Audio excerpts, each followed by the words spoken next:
काली माँ हिंदू धर्म की एक महाशक्ति देवी है, जिसमें उनका पैर भगवान शिव की छाती पर टिका होता है, जो हिंदू धर्म में सबसे प्रतिष्ठित देवताओं में से एक है। इस अनूठी कल्पना ने भक्तों और विद्वानों को समान रूप से मोहित किया है। उन्हें शक्ति, क्रोध और नरसंहार की प्रतिष्ठा से जाना जाता है। माँ काली का रंग काला होता है और उनके चारों हाथों में विभिन्न आयुध होते हैं। वे भयंकर और रौद्र रूप में प्रतिष्ठित है, लेकिन अपने भक्तों के प्रति कृपाशील है। माँ काली को अंतिम सत्तावान देवता माना जाता है और उन्हें सुरक्षा, विजय और आशीर्वाद का प्रतीक माना जाता है। उनकी पूजा विधान सरल होता है और उन्हें दैनिक जीवन में शक्ति और सुरक्षा का स्रोत माना जाता है। इस वीडियो में हम जानेंगे कि काली माता ने भगवान शिव पर पैर क्यों रखा था।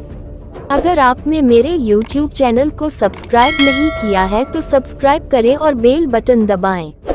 प्राचीन काल में राक्षस अपनी तपस्या के बल पर ऐसी शक्तियां प्राप्त कर लेते थे, जिनके सामने टिकना देवताओं के लिए भी मुश्किल हो जाता था। राक्षस अपनी शक्तियों का प्रयोग करके आतंक और भय फैलाते थे। ऐसी ही एक घटना रक्तबीज नाम से राक्षस से जुड़ी है। रक्तबीज का अंत माँ काली के हाथों हुआ, लेकिन इस दौरान गलती से माँ काली का पांव भगवान शिव के ऊपर आ गया था। आइए जानते हैं उस घटना के बारे में। एक बार रक्तबीज नाम के एक राक्षस ने भगवान शिव को प्रसन्न किया और उनसे एक वरदान हासिल कर लिया। रक्तबीज को यह वरदान मिला था कि उसका खून जहाँ भी गिरेगा, वहाँ से उसी के समान राक्षस पैदा हो जाएगा। रक्तबीज को अपने इस गुण पर बहुत अभिमान था, इसलिए उसने अपनी शक्तियों का गलत इस्तेमाल करना शुरू कर दिया। घमंड में चूर रक्तबीज ने देवताओं को युद्ध के लिए ललकारा। देवता रक्तबीज से लड़ने के लिए आ गए, लेकिन जहाँ भी रक्तबीज का रक्त गिरता, वहाँ से एक और रक्तबीज पैदा हो जाता। इसका परिणाम यह हुआ कि बहुत सारे रक्तबीज पैदा हो गए, जिन्हें हराने का कोई रास्ता देवताओं को दिखाई नहीं दे रहा था। घबराकर सभी देवता माँ दुर्गा के पास पहुँचे और अपने प्राणों की भीख मांगने लगे।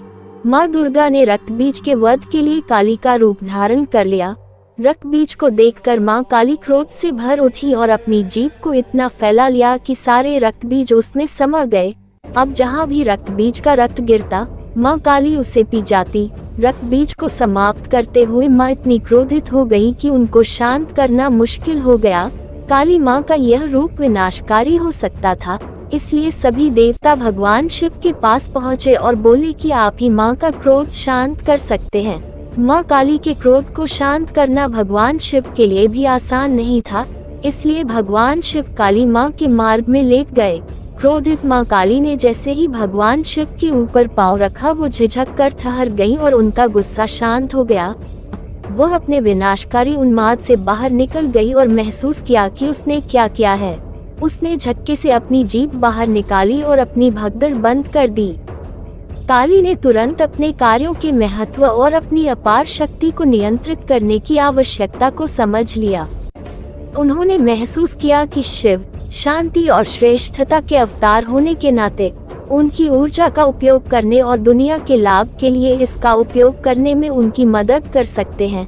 अपने शरीर को उसके पैरों के नीचे रखकर शिव ने उसकी शक्ति का भार सहन करने और उसे वापस संतुलन में लाने की इच्छा का प्रदर्शन किया। यह शक्ति और शिव के मिलन का प्रतीक है, जो दो बलों की अविभाज्य प्रकृति को प्रदर्शित करता है। इस कहानी में शिव पर खड़ी काली अहंकार पर दिव्य ऊर्जा की विजय और शक्ति को नियंत्रित और संतुलित तरीके से प्रसारित करने के महत्व का प्रतिनिधित्व करती है। इस तरह भगवान शिव ने देवताओं की मदद की और माँ काली के गुस्से को शांत किया, जो सृष्टि के लिए भयानक हो सकता था। यही कारण है कि काली ने शिव पर अपना पैर रखा और अपनी जीभ बाहर निकाल दी। अगर आपको काली माँ का वीडियो पसंद आया तो लाइक, सब्सक्राइब, बेल बटन दबाएं और शेयर करें और कमेंट पर जय काली माता लिखें। धन्यवाद।